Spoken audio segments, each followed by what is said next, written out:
वो जैसे ही आया आला हजरत लपक कर दरवाजे पर जाते और जाकर तोशा उसके हाथ से लिया, रख दिया और घुटने टेक कर जमीन पर बैठ गए। वक्त के मुजद्दिद की बात कर रहा हूं। उस बच्चे के दोनों कंधों को पकड़ा और कहा, बेटा कल की रात मैंने थप्पड़ मार दिया था अपने हाथ से तुझे, खालिस मेरे पान के लिए, ये मेरे नफ्स के लिए मारा था, तो अल्लाह के लिए मुझे माफ कर दे।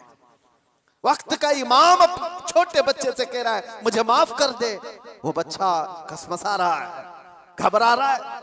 देखा है वक्त के बड़े बड़े फकीह और मुफ्तियान कराम इस इमाम के सामने बैठ जाते हैं अदब से, और ये वक्त का इमाम मुझसे माफी तलब कर रहा है।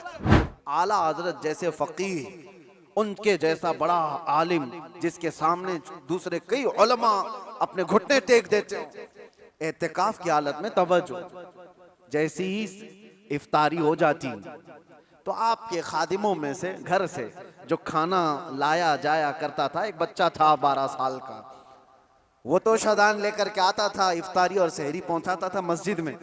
लेकिन आला हजरत को एक आदत थी पान खाने की, और पान खाने वाले लोग इफ्तारी के फौरन बाद पान चाहिए। आला हजरत इफ्तारी कर चुके, पान जो रोजाना आता था वो बच्चा पान लाया नहीं, और टाइम गुजरता गया, आपको पान की तलब हुई कि अभी तक आया नहीं, अभी तक आया नहीं। वो तकरीबन घंटा भर के बाद वो बच्चा आया और दौड़ता हुआ आया, कहा बड़े मौलाना साहब पान रह गया। पान ला करके दिया, एक तमाचा उसको लगाया, कहाँ चला गया था, पान लेकर कहाँ भाग गया था।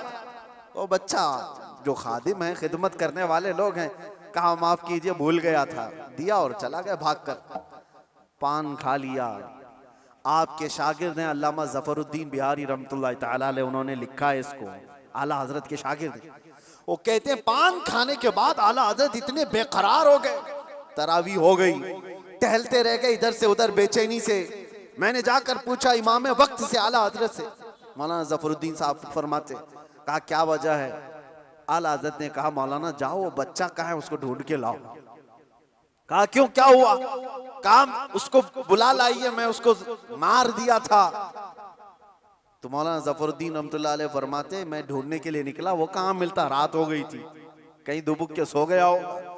लेकिन आला हजरत ने रात भर ढूंढने लगवाया। जो भी शागिर्द आए उससे कहो बच्चे को ढूंढ लाओ जो खाना लाता है हमारा, वो कहीं मिला ही नहीं।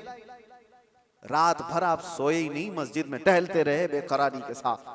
सहरी का वक्त हुआ तो तोशादान लेकर बच्चा आ गया, उसकी ड्यूटी थी।